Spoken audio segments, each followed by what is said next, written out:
Good afternoon. My name's Austin Parrish. I'm the dean. Oh, well, thank you. That's so kind. You haven't even heard what I have to say. I'm the dean and the chancellor's professor here at University of California, Irvine for the School of Law. The UCI School of Law has had the privilege of being able to co-host this Shakespeare trial series since the very first New Swan trial held here in the Barclay Theater in April of 2018. We were really grateful that year to have the inaugural dean of the law school, Erwin Chemerinsky, and then dean Song Richardson conduct that trial and be featured there as attorneys. The defendant was a guy named Hamlet. We are incredibly proud then that this series of Shakespeare trials, which has moved between both UC Berkeley and UCI Law schools, are back here at the UCI campus in our very own Barclay Theater, which is absolutely spectacular. As a dean of the law school, I'm particularly grateful because there's something special about the interdisciplinary education that we offer here at UCI. And there's nothing more powerful than seeing great theater and great actors who then later on go into law. So this collaboration is something absolutely fabulous. Call me if you're applying to law school. Happy to talk to you. At this point, it's my pleasure to be able to introduce to the two fabulous co-directors of the New Swan Shakespeare Center, Eli Simon and Julia Lupton. Please have a round of applause. Thank you very much. Thank you so much. Thank you, Dean Parrish. I didn't know I was training actors to become lawyers. We're delighted that you're here with us for this, our sixth trial. And we couldn't be happier to be back in the Barclay Theater, and we thank the Barclay for their partnership in allowing us to present our trial for you today, which we think you're going to enjoy very much.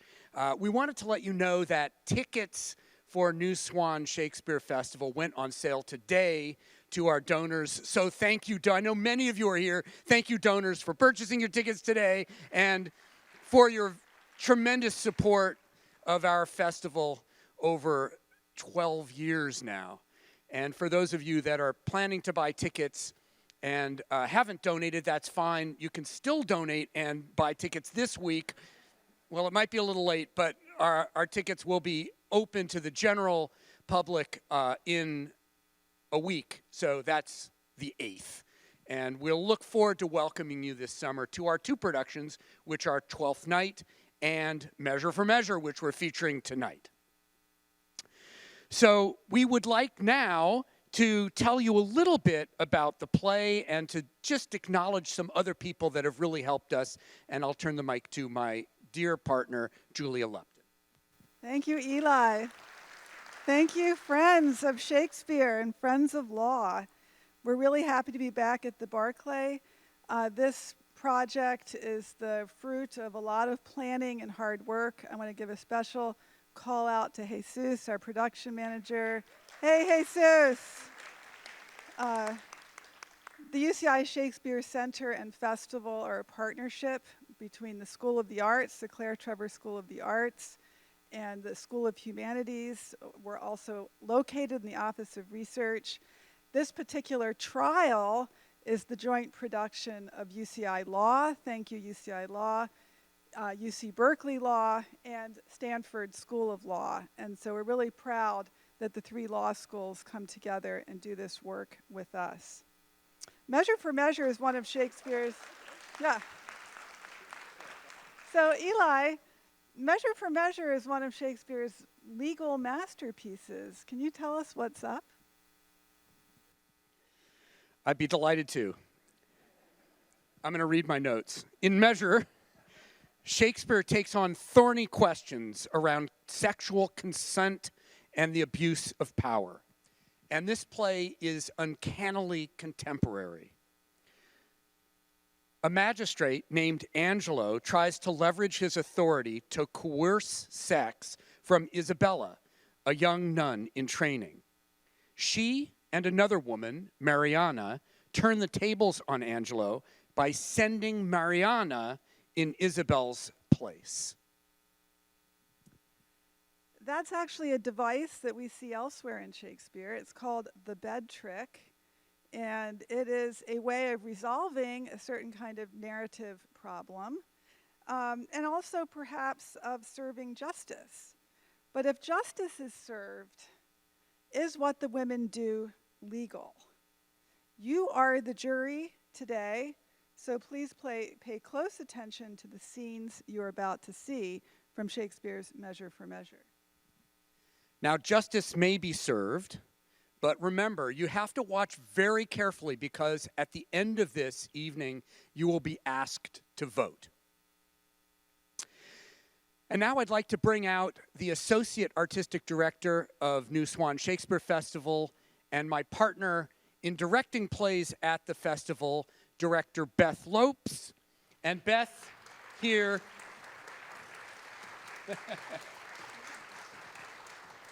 Beth will lead us through the scenes that you are about to see in the play, and we're featuring actors from New Swan Shakespeare Festival. We're not going to introduce them to you yet because we really just want you to think of them as the people that are in the play. Okay, so here we go. Beth? Thank you. The acting Duke of Vienna, Angelo, has sentenced Claudio to death for having premarital sex with his girlfriend. Claudio's sister, Isabella, a young woman studying to become a nun, attempts to convince Angelo to pardon her brother. Angelo, a previously morally incorruptible man, offers Isabella a shocking proposition. To be received plain, I'll speak more gross. Your brother is to die. So? And his offense is so, as it appears accountant to the law upon that pain. True.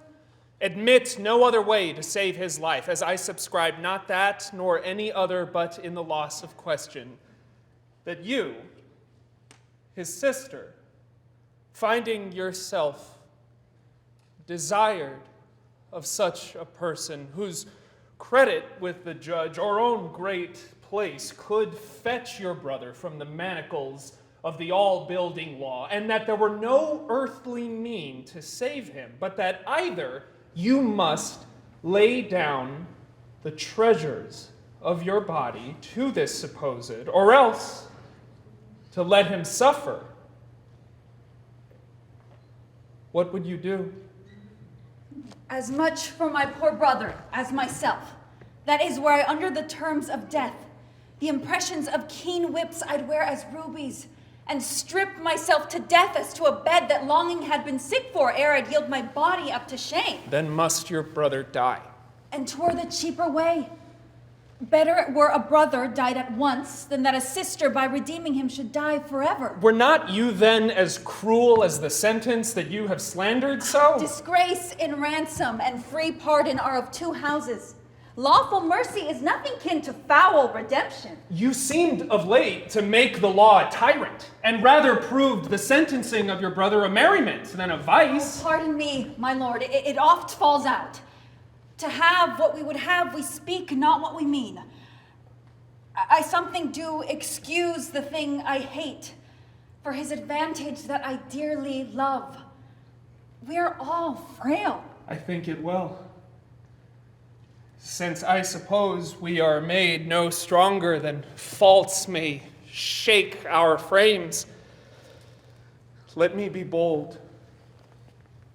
I do arrest your words. Be that you are, that is, a woman, as you are well expressed by all external warrants. Show it now, by putting on the destined livery. I have no tongue but one.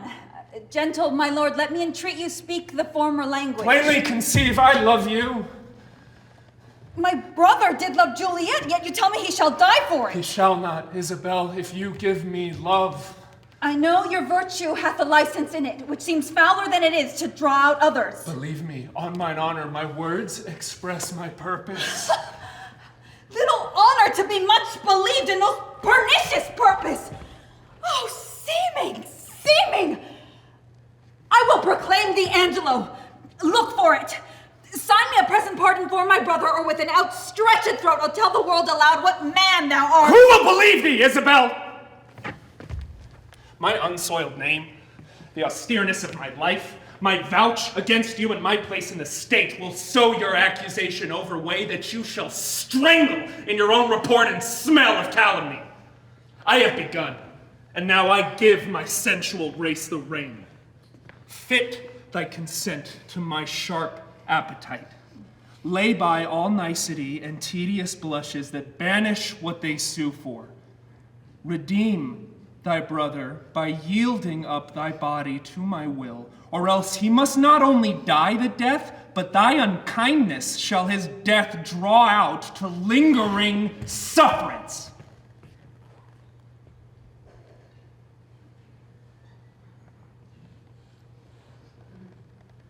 Answer me tomorrow, or by the affection that now guides me most, I'll prove a tyrant to him. As for you, say what you can. My false o'erweighs your true.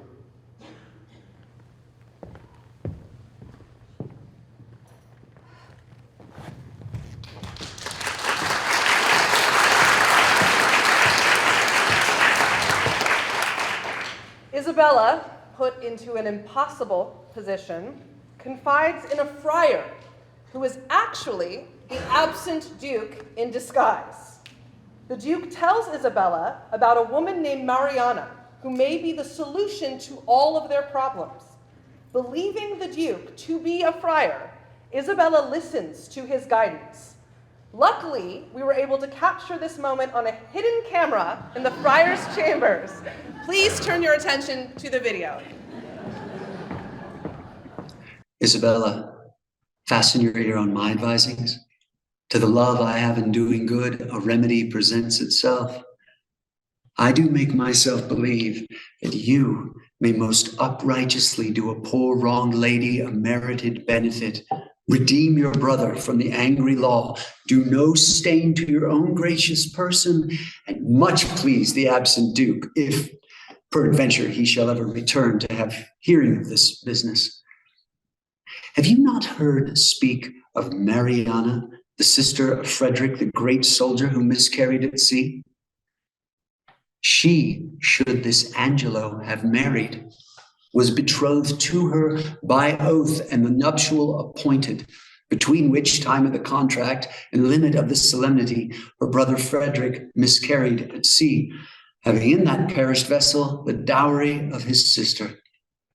But mark how heavily this befell to the poor gentlewoman. There she lost a noble and beloved brother, with him the portion and sinew of her fortune, her marriage dowry, with both her combinate husband, this well-seeming Angelo. Left her in tears, and dried not one of them with his comfort, swallowed his vows whole, bestowed her on her own lamentation, which she yet wears for his sake, and he, a marble to her tears, is washed with them, but relents not. It is a rupture that you may easily heal, and the cure of it not only saves your brother, but keeps you from dishonor in doing it. This forenamed maid hath yet the continuance of her first affection. His unjust unkindness, which should in all reason have quenched her love, hath like an impediment in the current made it more violent and unruly. Go you to Angelo. Answer his requiring with a plausible obedience. Agree with his demands to the point, only refer yourself to this advantage. First, that your stay with him may not be long, that the place may have all shadow and silence in it, and the time answer to convenience. This being done, we shall advise this wrong maid to stead up your appointment. Go in your place. If the encounter acknowledge itself hereafter, it may compel him to her recompense. And here, by this, is your brother saved Your Honor, untainted, the poor Mariana advantaged and the corrupt deputy scaled. The maid will I frame and make fit for this attempt. Go you to Angelo. If for this night he entreat you to his bed, give him promise of satisfaction. I will presently to St. Luke's. There resides this dejected Mariana. At that place, call upon me and dispatch with Angelo that it may be quickly.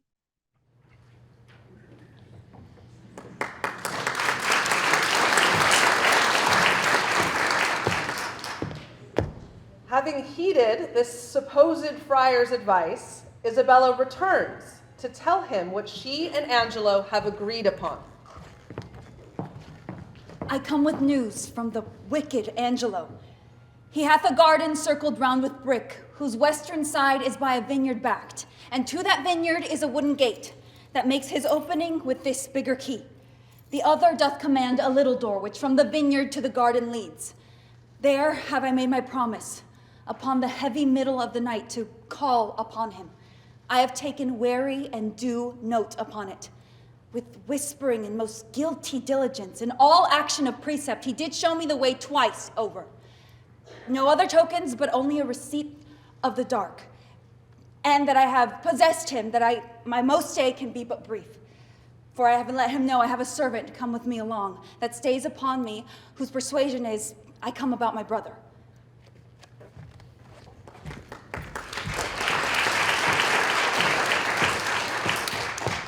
After the fateful night, Angelo confirms that he had sex with who he believes to be Isabella.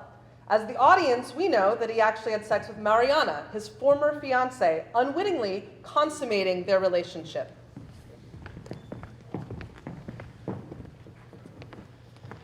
This deed unshapes me quite, makes me distracted and dull to all proceedings. A deflowered maid, and by an eminent body that enforced the law against it, but that her maiden shame will not proclaim against her tender loss. How she might brand me. Yet reason dares her no, for my authority bears of a trusted stock that no particular scandal once can touch, but it consumes the breather.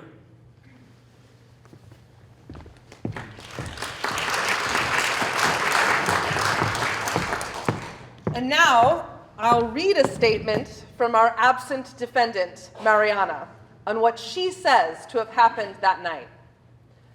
My peers, I do confess I ne'er was married, and I confess besides I am no maid. I have known my husband, yet my husband knows not that ever he knew me. Why just, my lord, and that is Angelo, who thinks he knows that he ne'er knew my body, but knows he thinks that he knows Isabel's. Mine is the face that cruel Angelo once swore was worth the looking on. Mine is the hand which, with a vowed contract, was fast belocked in his. Mine is the body that took away the match from Isabel and did supply him at his garden house in her imagined person. As there comes light from heaven and words from breath, as there is sense in truth and truth in virtue, I am affianced this man's wife as strongly as words could make up vows, and my good peers. But Tuesday night last gone in his garden house, he knew me as a wife.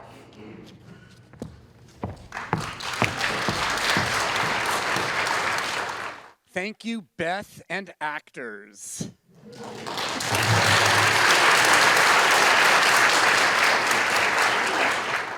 And now it is our pleasure to introduce the legal team. For the prosecution, please welcome Erwin Chemerinsky back to UCI.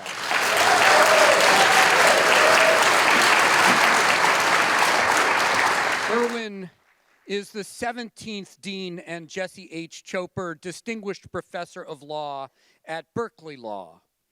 Prior to assuming this position from 2008 to 2017, he was the founding dean and distinguished professor of law and Raymond Pike Professor of First Amendment Law at the Better Campus, the University of California, Irvine School of Law.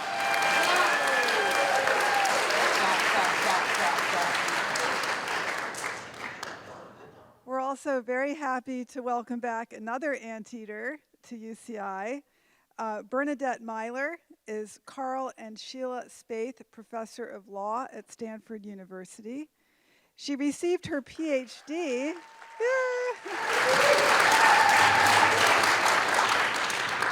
Bernie received her PhD in English from UC Irvine, and I was honored to be the chair of her dissertation, which was on 17th century drama and the law. It's now a book from Cornell University Press.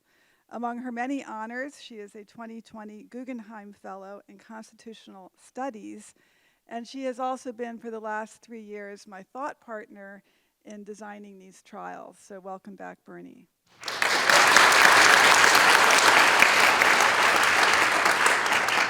And finally, we'd like to welcome the Honorable Andrew Guilford as our judge.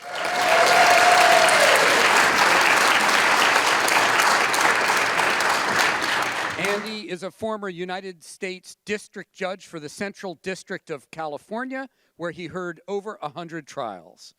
He is a founder of the UC Irvine School of Law and now serves as a mediator and arbitrator for Judicate West. But most importantly, Andy is a huge fan of New Swan Shakespeare Festival.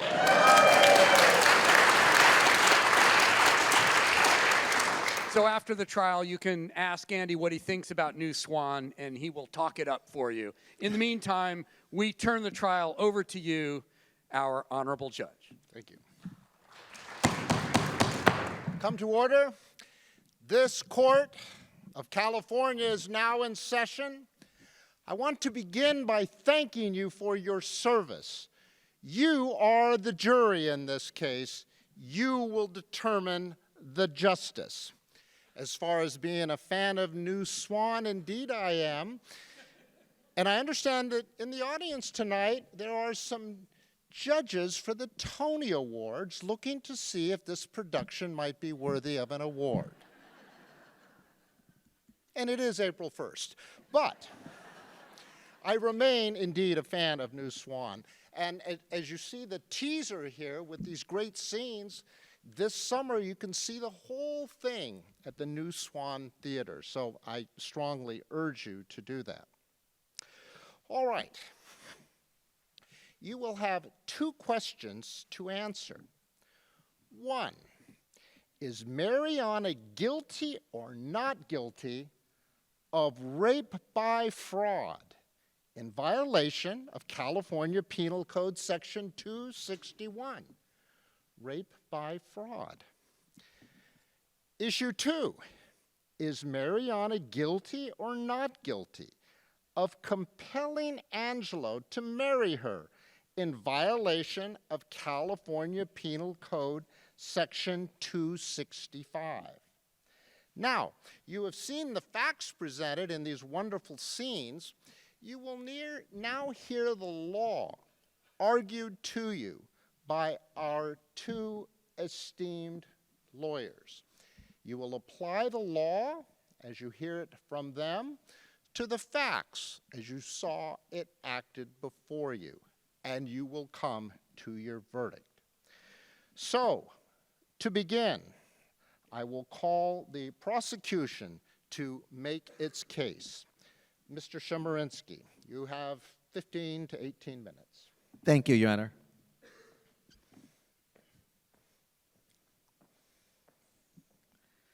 Ladies and gentlemen of the jury, Judge Guilford, esteemed opposing counsel, it's truly an honor and pleasure to be before you again.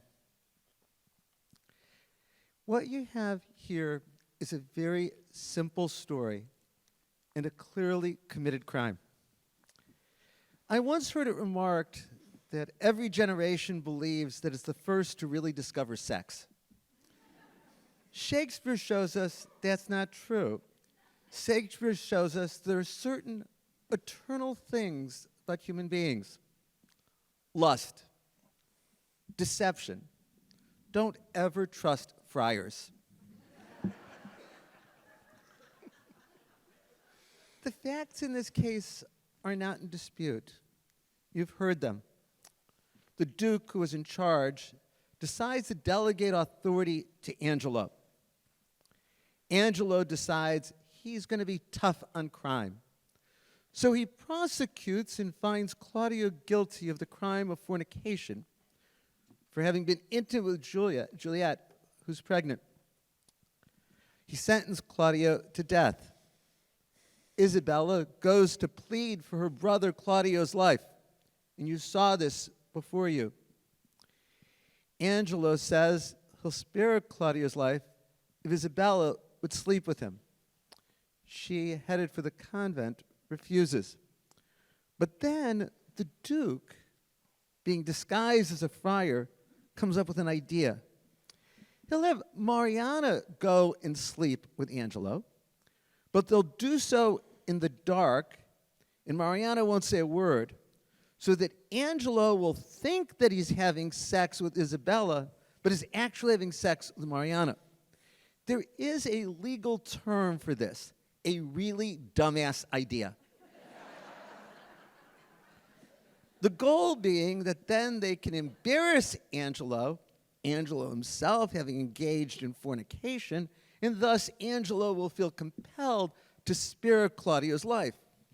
But even more, Mariana is the beneficiary, because earlier Angelo had promised to marry Mariana. He backed out of the deal, but under English law and custom at the time, once they consummate the relationship, then Angelo becomes Mariana's husband.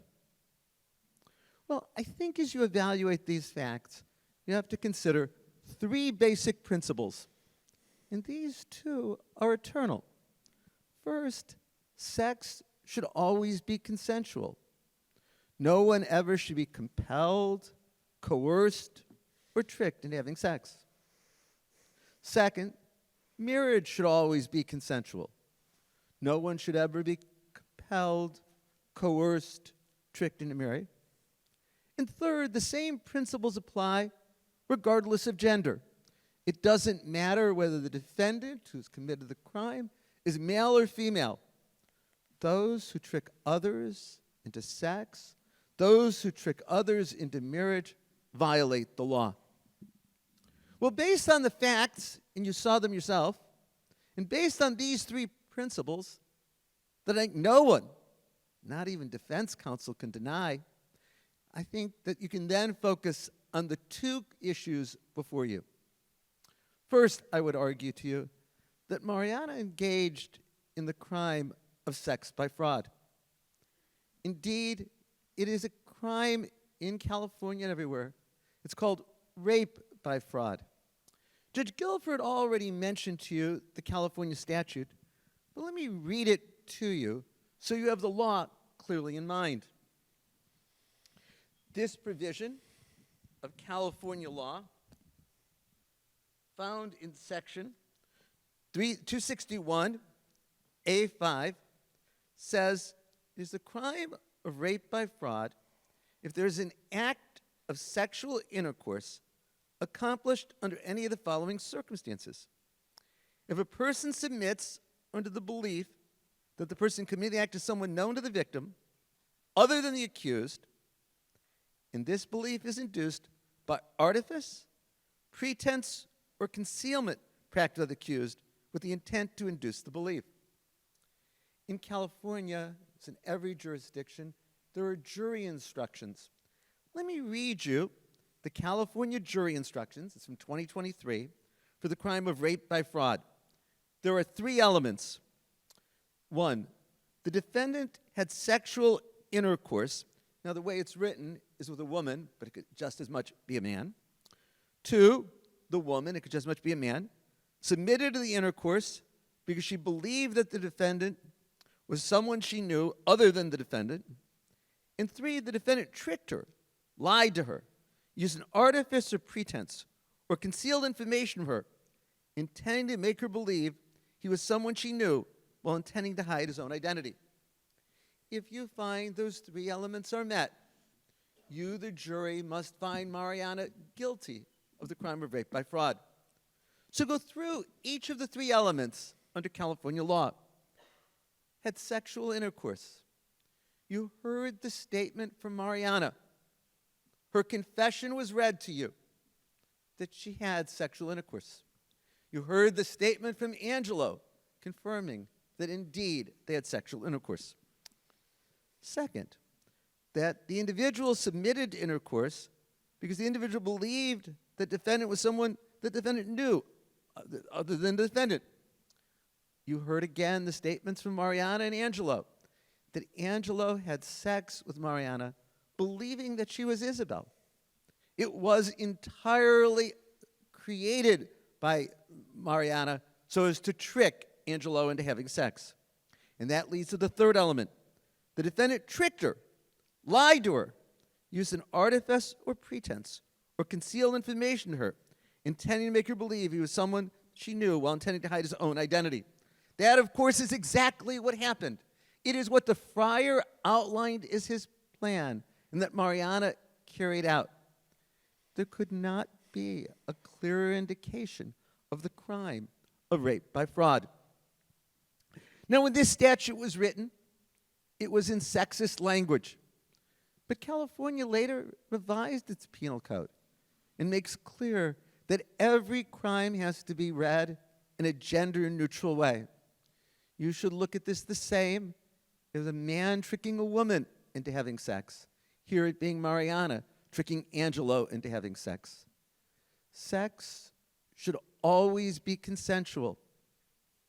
Forcing, coercing, tricking someone into sex is a crime under the law of California, isn't a crime in the law of England at the time this occurred. But there is a second crime that's been committed as well. And here it is, coercion into marriage. This, too, violates California law. Once more, let me read you the exact language of the California statute.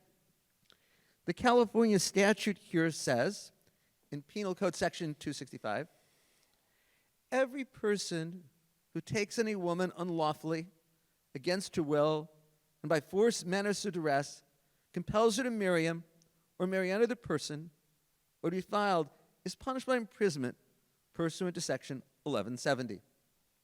The key question is, what does it mean to have menace or duress? Well, here too, California law is clear.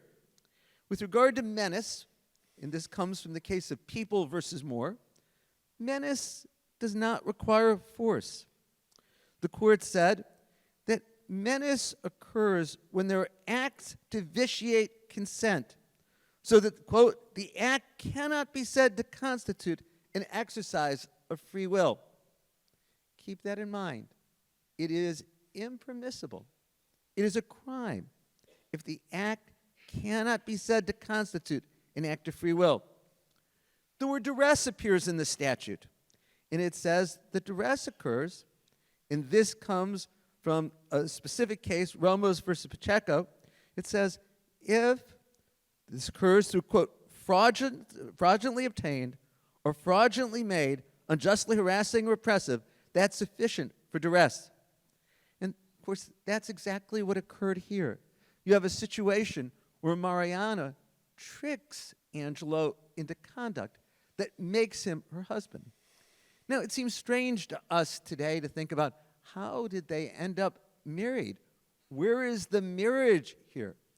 But under the law, under the practice of the time, given that Angelo had promised to marry Mariana, once they consummated the relationship, then he was her husband.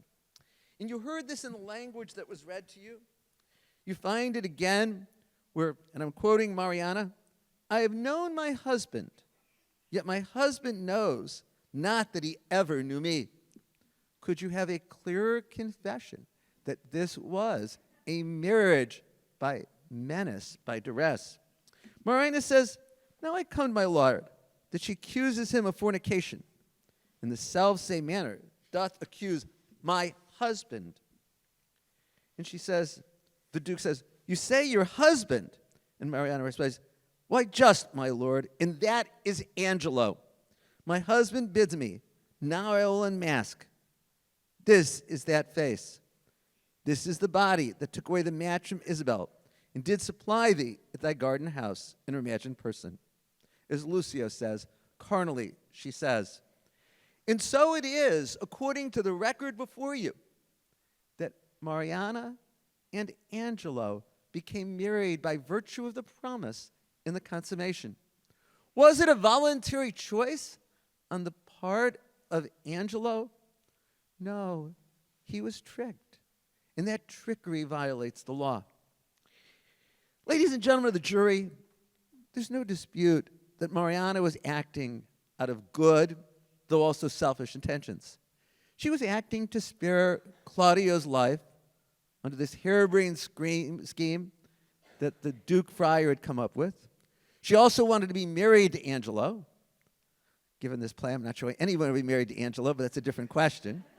And this was the way of accomplishing it.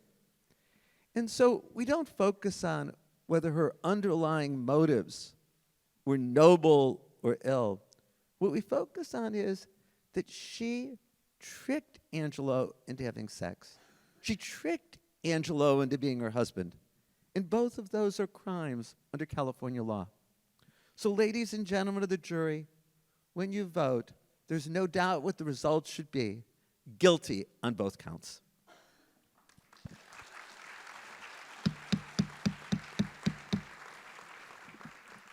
We will now hear from the defense, presented by Bernadette Meyler, and she will have 15 to 18 minutes.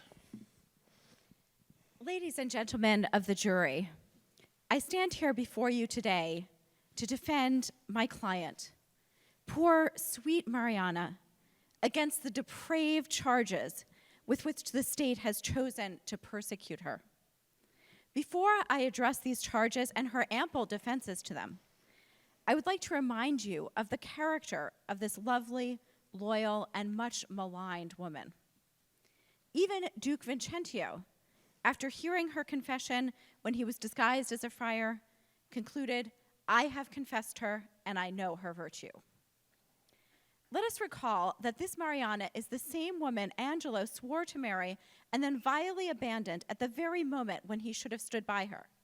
When her brother Frederick perished at sea and Mariana's wealth died with him, Angelo might have come to her rescue, comforting her and giving her assurances of her future well-being in his own household. Did he? No. Instead, he ghosted her. Any person of ordinary character, when that happened, would rightfully have despised Angelo. Was that what happened to Mariana?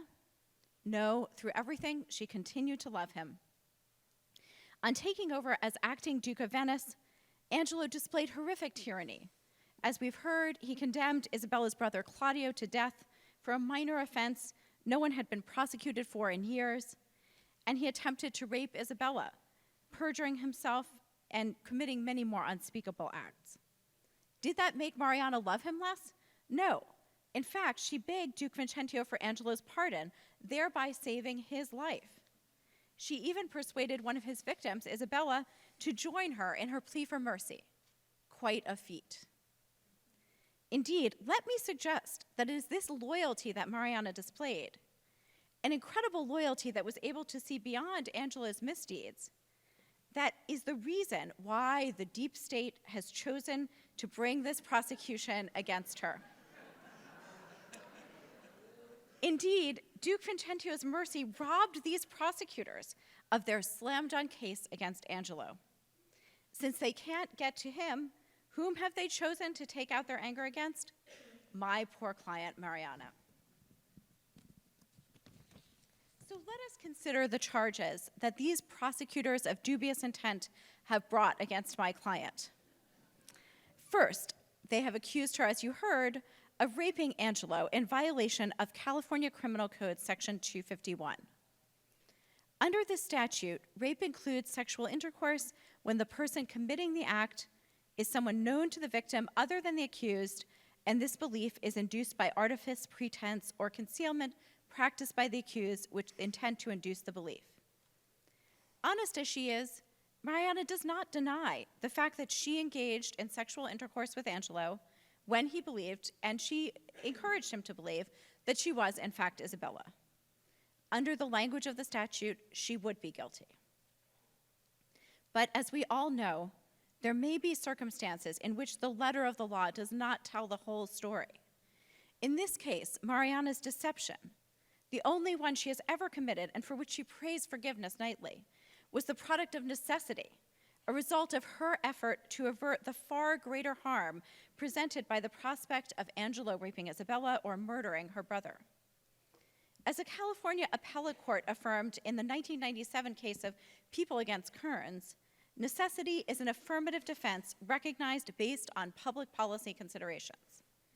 Furthermore, necessity does not negate any element of the crime, but represents a public policy decision not to punish such an individual despite proof of the crime. In California, this defense must be proved by a preponderance of the evidence, so more evidence than not. The elements of the defense are whether a defendant violated the law, first, in an emergency situation to prevent a significant bodily harm or evil to themselves or someone else, 2, when there was no reasonable legal alternative, 3, without creating a danger greater than the one avoided, 4, with a good faith belief that the criminal act was necessary to prevent the greater harm, 5, with such belief being objectively reasonable, and 6, under circumstances in which the defendant did not substantially contribute to the emergency. All of these elements are satisfied in the case of Mariana. The situation facing her was evidently an emergency. Angelo had threatened imminent death to Claudio if Isabella did not consent to his nefarious proposal. Given that Angelo had usurped all power in the state, there was also no reasonable alternative legal path that Isabella or Mariana could have taken without incurring greater danger. Furthermore, Duke Vincentio assured Mariana that her actions were justified, insisting to bring you thus together 'tis no sin. Both the Duke and Isabella indicated to Mariana that her substitution for Isabella was the only alternative that would avert grievous harm.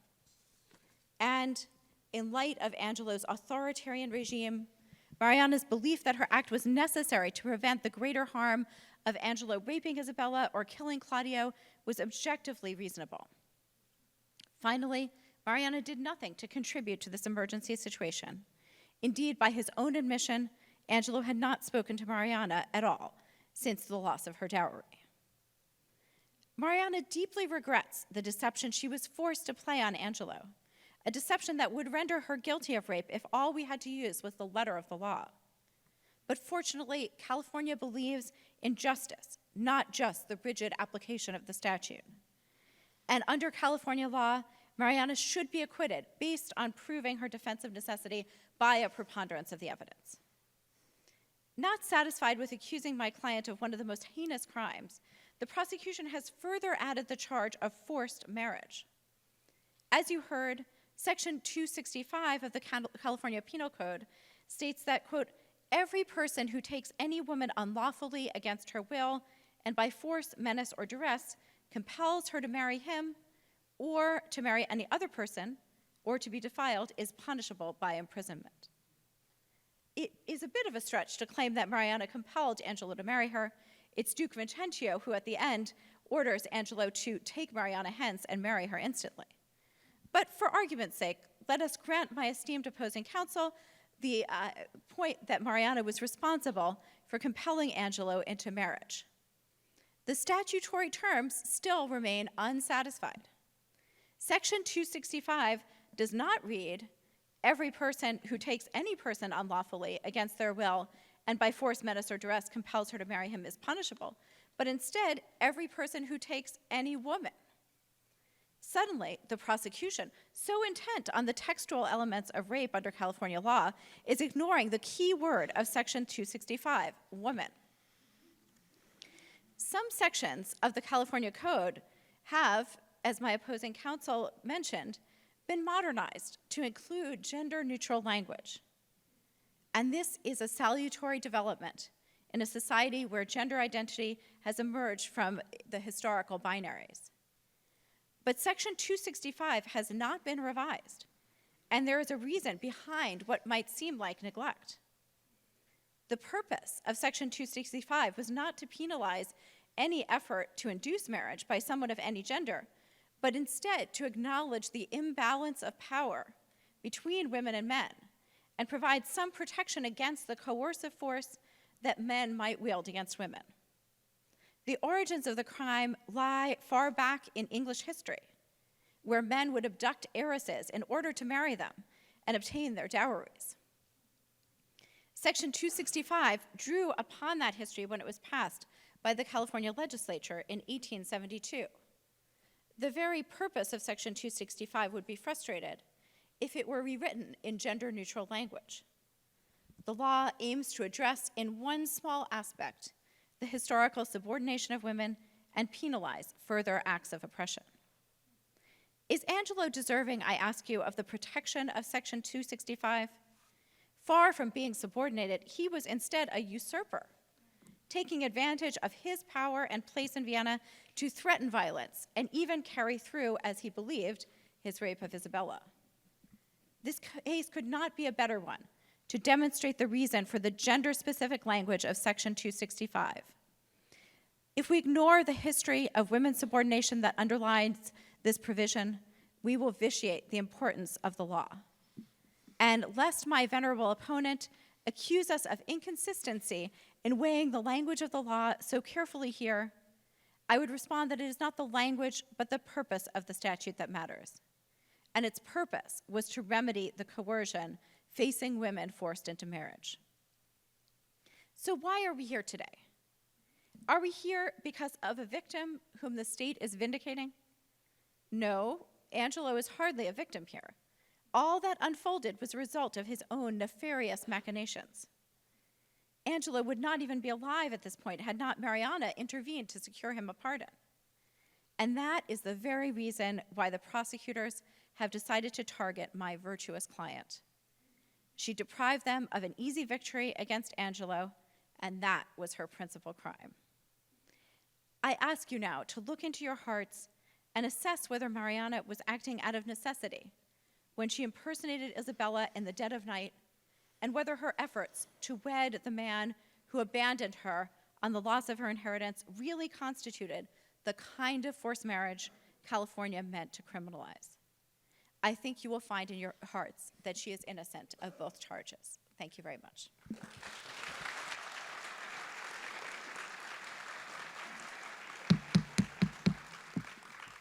The prosecution may now provide rebuttal of 5 to 7 minutes.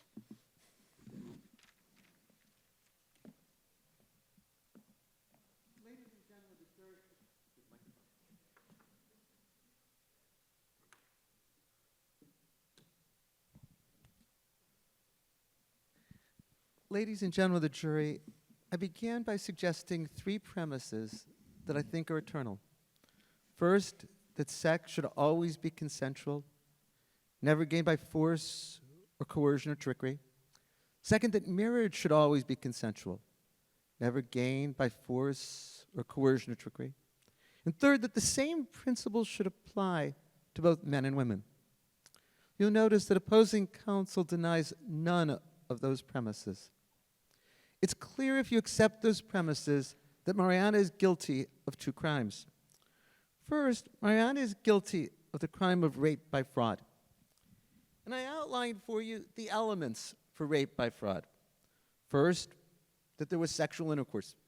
No doubt that occurred here. Second, the person submitted to sexual intercourse believing it was with somebody else. Both Mariana and Angelo told you that happened. No doubt here. Third, the belief is induced by artifice, pretense, or concealment. No doubt that happened here. This is, then, a slam dunk case with regard to guilty. So what does opposing counsel tell you? First, that Mariano is virtuous. There are many people who are virtuous who are in prison. The reality is, you're not here to evaluate Mariana's character. What you're here to assess is, did she commit the crime? But the core of the defense is necessity. Now, as defense counsel acknowledges, the burden of proof is on the defense to show necessity. And defense counsel quickly read you the elements with regard to necessity. I want to focus on the second of these. And thankfully, though I didn't know necessity was going to be raised, we can, through the internet, do quick legal research. Couldn't have done that in Shakespeare's time. And let me read you California law. No realistic alternative. That was the second thing that defense counsel said. I quote, because the defense of necessity is essentially a justification for the criminal act, it is imperative that the defendant had no other realistic options available to him at the time the criminal act was committed. If he did, his criminal actions would not be justified. Did defense counsel do anything to show you that there was no reasonable alternative? There were many alternatives. One alternative would be to go to the Duke and ask him to resume his authority and order Angelo to release Claudio. Remember, when I went through the facts, I said to you that the Duke had temporarily left authority and put Angelo in charge. But there's nothing in the record that indicates that the Duke, who was disguised as the friar, couldn't go back to his role as Duke and in that way issue the order to release Claudio. Isn't this a reasonable alternative? Did Mariana try to do that? There's no indication of it. Perhaps there were courts at the time, and perhaps that would have been an alternative, to go to a benevolent judge like Judge Guilford and ask him to intervene. But also, as you think there's a reasonable alternative, what's discounted here is that Mariana had her own ulterior motive. She knew that by having sex with Angelo, he would become her husband. Is she really then so virtuous? Now, defense counsel says, Mariana deeply regrets what she did. You heard the record performed. Did you hear Mariana express deep regrets? Actually, it doesn't matter if not, because she committed the crime of rape by fraud. There is a second crime that was committed here, and this is the compelled marriage crime. And here what happened was that Mariana, by tricking Angelo into having sex, made him her husband. That given that he had previously promised to marry her, once it was consummated, they were married. You heard repeatedly in Mariana's own confession, it referred to as her husband. I read you additional scenes from the record. I told you under California law, menace does not require force. Menace has been defined as anything that vitiates consent. I told you the duress, it's sufficient to show deception. Does defense counsel respond to any of that? No. Instead, defense counsel makes an astounding argument. She says, only men can be guilty of this crime, never women. Well, first, if that were true, it would violate the United States Constitution and deny equal protection to say there's a crime that a man could commit but not a woman. But second, California law has long rejected that. In fact, in 1933, there was an example where an older woman had sex with a younger man and was prosecuted for statutory rape. Her defense was exactly the one that defense counsel makes here. The statute is written just in gender terms. And in People versus Young in 1933, the California court said that even though the statute says any male person committing the act prohibited would also be interpreted to apply to a woman who committed the same act. Subsequently, California changed its penal code, and in Section 12 made clear that all crimes should be read in a gender-neutral way. And of course, that goes to the third of the principles I suggested at the beginning, that men and women should be treated the same under the criminal law. 2 minutes, counsel. 2 minutes, counsel. Thank you. And so in light of the decisions of the California courts, in light of Penal Code Section 12, the statute should be read as gender neutral. And in this way, because Mariana tricked Angelo into being her husband, it violates the California statute, Section 265. Ultimately, what defense counsel is saying to you, the jury, is show mercy on Mariana. And I believe there should be mercy on Mariana. But the appropriate time for that mercy is its sentencing. She committed a crime. You need to find her guilty of both crimes. And then her counsel can plead to the judge for mercy and sentence. I assure you, we are not going to seek prison time for Mariana. We're not going to even ask for a fine on Mariana. But ultimately, the record before you in Measure for Measure stands for something very important. No person ever should be tricked into having sex. That is the crime of rape by fraud. No person should ever be tricked into a marriage. That's a crime of compelled marriage. However well-intentioned Mariana's objectives, she violated this. And there were alternatives. At the very least, she had the alternative of asking the Duke to reassert his power to free Claudio. Did she ever try that? No, there was no necessity. So, ladies and gentlemen of the jury, however virtuous Mariana, she violated the law, and therefore you must find guilty on both counts.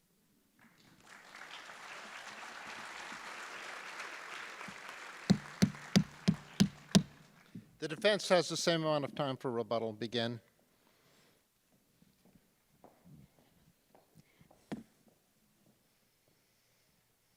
Opposing counsel states that there was no necessity because there were realistic alternatives to the bed trick that Mariana performed. What were those realistic alternatives? Well, one that's offered is getting the Duke back into his power in the state. Now, that would have been a possible alternative if any of the participants in the action had known that he was actually simply disguised as a friar. They all wish that he would return, but no one knows where he's gone. And no one is aware of the fact that he is in disguise in their midst. So realistically, Mariana could not have known that that would be a viable alternative in this case. Now, we also might wonder, were there judges that she could go before? Now, I'll read you a passage. When they finally do go before the Duke at the end, or they go before Angelo to plead their case, there are two deputies who are asked to try the case, and one in particular, Aeschylus, tries the case and wants to send them all to prison for slandering Angelo. So he says, "Why, thou unreverend and unhallowed friar," speaking of the Duke and his disguise as a friar, "is it not enough that thou hast suborned these women to accuse this worthy man, but in foul mouth and in the witness of his proper ear to call him villain? And then to glance from him to the Duke himself to tax him with injustice? Take him hence, to the rack with him. We'll toss you joint by joint, but we will know his purpose." What, unjust? So you see that any complaints against people in authority in the state were treated with torture, responded to with torture. So what kind of justice might Mariana or Isabella have expected in light of that? I would submit to you that there was no realistic alternative to the plot that they hatched up in conjunction with the Duke in order to frustrate Angelo's nefarious plans.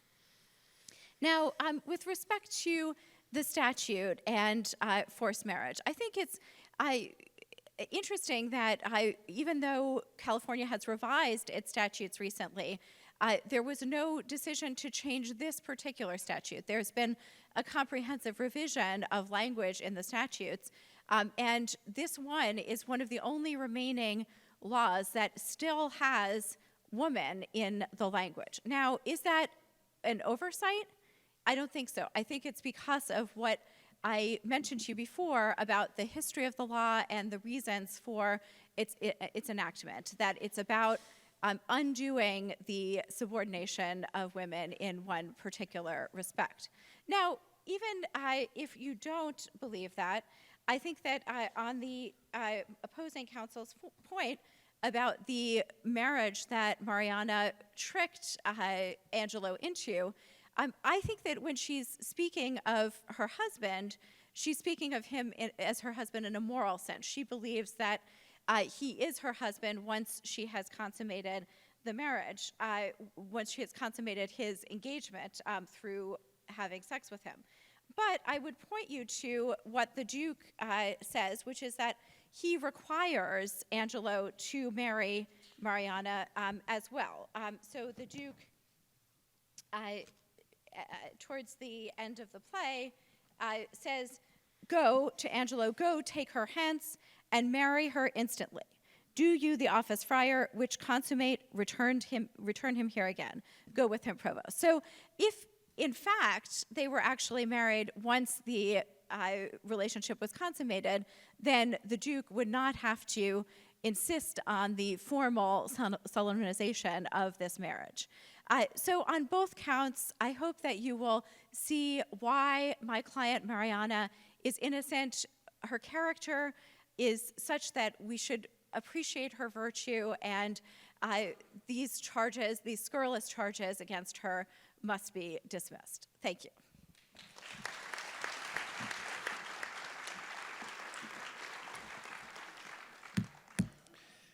And now it is up to you, the jury, to make your decision. Let me explain to you the process. In a moment, the house lights will come up, and we will be counting votes both from those present here today and those present via streaming. You have a weighty decision before you, and we do have quite an audience attending via streaming. For those of you who join us in person, you will vote, when I ask you, by raising your hand, and the ushers in the room will count the votes. You'll need to raise your hand and keep it raised until each section of the theater has been counted. We will be counting for each of the two different charges.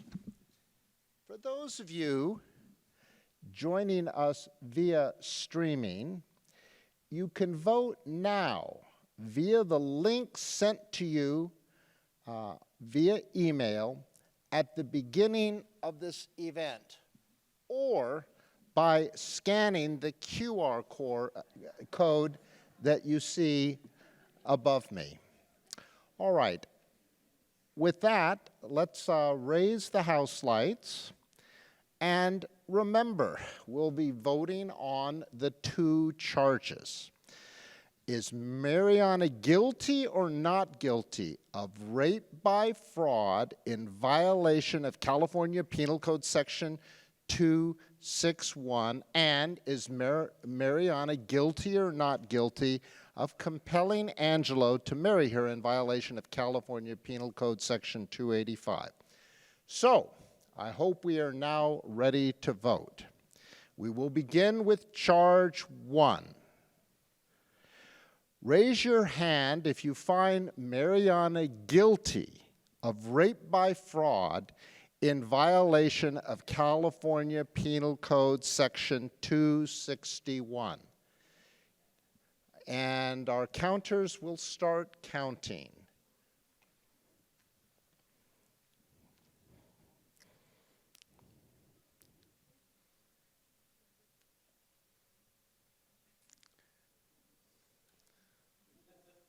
Are we ready?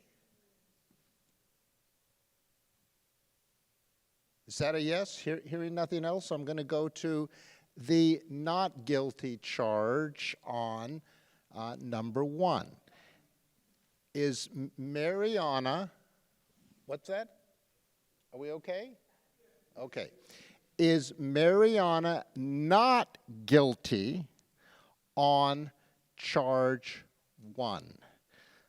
Please raise your hand for a not guilty verdict on charge 1.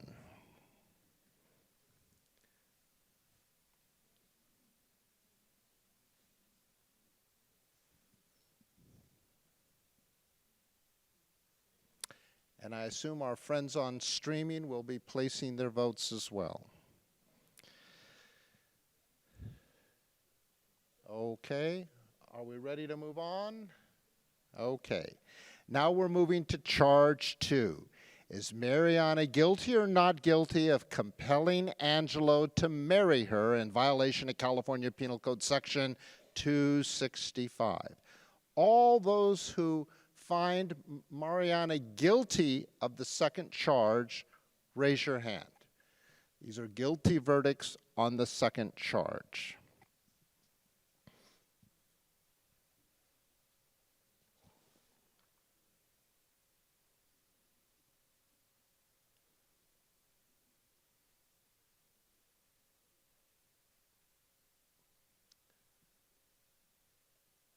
All right, I'll move on unless I hear any objection.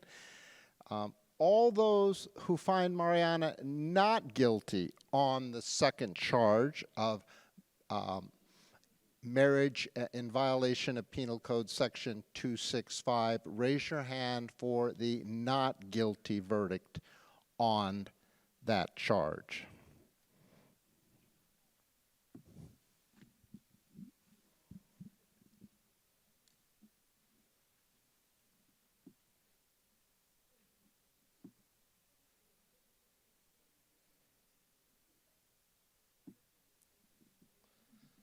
Perhaps I should have asked the lawyers to put their heads down so they won't be taking notes on who their enemies are or are not. All right. I believe that concludes the voting, and now it is up to us to tabulate the votes. While that is going on, what do we have in store for folks? Well, I'll take over. While the bailiffs count the votes, Isabella would like to share what went through her mind after Angelo presented her with his vile proposition. To whom should I complain? Did I tell this, who would believe me? Oh, perilous mouths that bear in them one and the self-same tongue, either of condemnation or approval, bidding the law make curtsy to their will, hooking both right and wrong to their appetite to follow as it draws. All to my brother, though he hath fallen by prompture of the blood, he hath in him such a mind of honor, that had he 20 heads to tender down on 20 bloody blocks, he'd yield them up before his sister should her body stoop to such abhorred pollution. Then Isabel live chaste, and brother die. More than our brother is our agency. I'll tell him yet of Angelo's request, and fit his mind for death, for his soul's rest.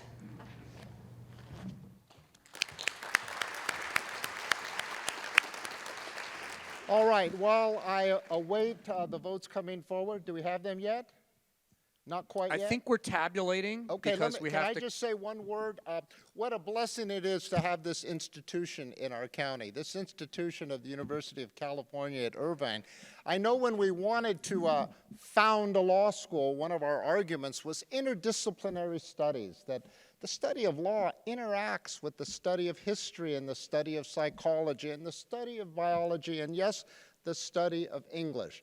And I believe this event, which has been going on for many years now, shows the intersection of English literature and the law school and the whole university, and may I say the community with you in it are better for it. And make sure you get your tickets now for Measure for Measure.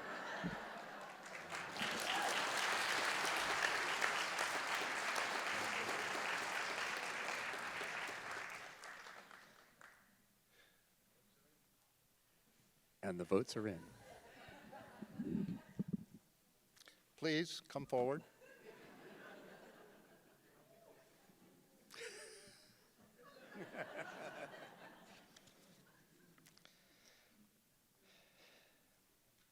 Okay, the verdict is in order. I will ask counsel for the defendant to rise on behalf of the defendant.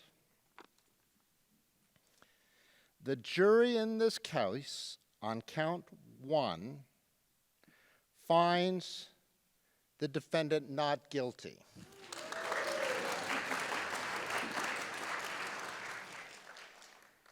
The jury in this case on count 2 finds the defendant not guilty. Counsel, you may tell your client she is a free lady. Let me now tell you the votes if I can. On charge 1, there was guilty, 66, not guilty, 125.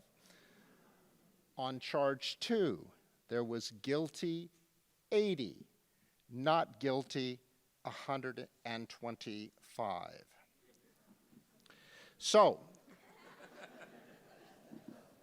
that concludes this event. Again, thank you all for coming. Thank you for your service. And is there any more? Well, we'd like to thank our actors, Heather Echeverria and Abel Garcia.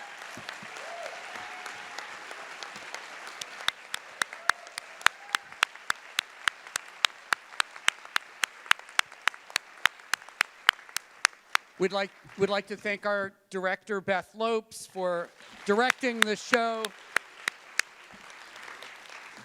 And there was Greg Ungar, one of our oldest New Swan actors. Well, old, yes, but also long-standing. And we thank our legal team as well. Thank you so much for being here.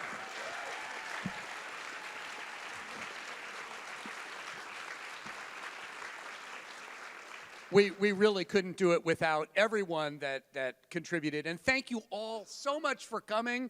And for those of you that were streaming, we wished you were here, but thank you for streaming. And thank you so much for your support of New Swan. We couldn't do any of this without you. And Julia?